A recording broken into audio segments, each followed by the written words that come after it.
It says, okay, so it basically here says start with joke, end with cake. Cake. I'll try to stick to that format. Better not be a lie. That format has seen me through more meetings than a few. I discovered as an organizer, people will actually sit through any old guff if you promise them confectionery at the end. I don't see any point in changing it now. As you know, on Monday, Shane and I will be signing an agreement after many months of hard campaigning and skillful negotiating. Now, unlike any other agreements I've ever been involved with, this one doesn't result in any pay rises. There will be no improvements to working conditions, and frankly, I'm really not sure what went wrong with it. But basically, like, nothing changes, but everything changes. Then I kind of realized this morning that I would probably be expected to talk today. And for the first time ever, I actually, get this down, Ed, I couldn't think of anything clever to say. When I'm talking about marriage equality or any kind of social justice issue, you probably won't shut me up for days. But that's all abstract and it's not personal. And I have been involved in campaigning to change the world, or at least small parts of the world. But I wasn't changing, and it wasn't my world, and it certainly wasn't my marriage that was going to be equal. But as time has gone on, I'm beginning to, I think, finally understand about changes and marriage, and talking my head off about personal stuff as well as political. So I'm going to give it a go. 5 years ago, I would have been surprised and amazed at the prospect of wanting to get married. And in some ways, I'm still amazed. I'm not surprised anymore that I want to get married because, well, you've met him. And, as you've probably heard at this point,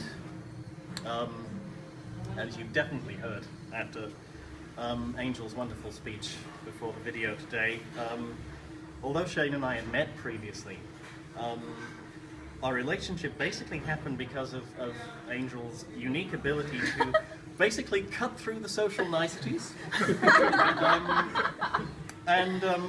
well, just drunkenly blurt out that Shane was interested in me. In fact, I think the exact words you used were, "Oh, you're that Paul. You're right, Shane, he is cute." I owe him a lot, quite frankly. And, if you're invested in this relationship too, you owe him a lot too. Because I was, and frankly still am, completely clueless about whether someone's into me or not.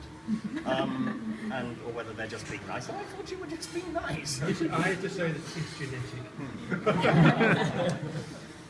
So much is.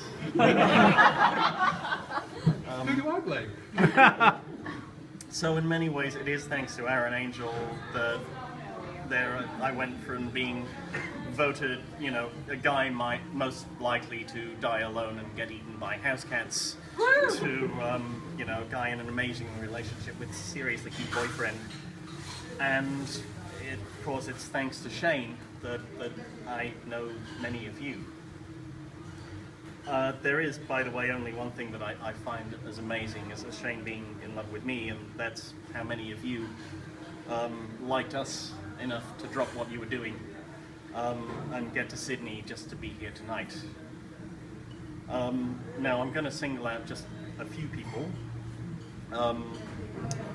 Grant, who actually had to leave to catch a plane back to Perth. He and I met about a quarter of a century ago, which is like, yeah, I'm old. He really wanted to be here, and as a result, he caught the red eye to get in at 7 o'clock this morning. He's on a plane flying back to Perth now.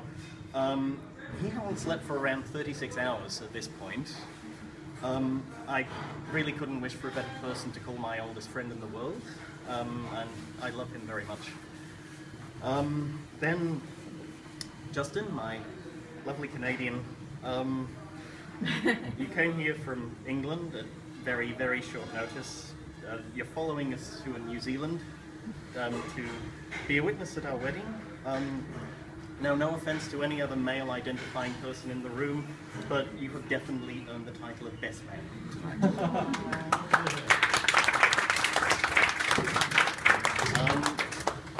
Dad, okay, even if you weren't giving me and Shane a wonderful opportunity to live in rural France, and if that wasn't enough, you're also responsible for giving free drinks to everyone tonight. So I'm fairly sure, even if I didn't think so, everyone else would think you were the most awesome father who ever lived. Now, and you know, despite your exceedingly annoying habit of always being right, and you know, in only the way that a father can, and despite an ethically embarrassing speech, and a charming one at that, I love you very much too. And well, Shane.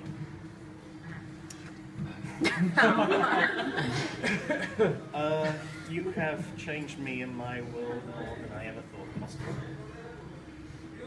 I know we're both too smart to think of this as a fairy tale ending, and to think that getting married is you know, the happily ever after that comes with that.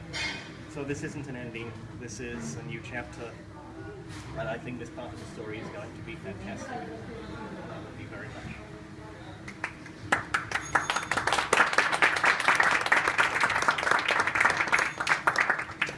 If I mention everyone that I should, I would end up name-checking the entire room. And well, you've all got your names on little bits of paper anyway, so there's no point in that. But it would also be delaying the promised cake.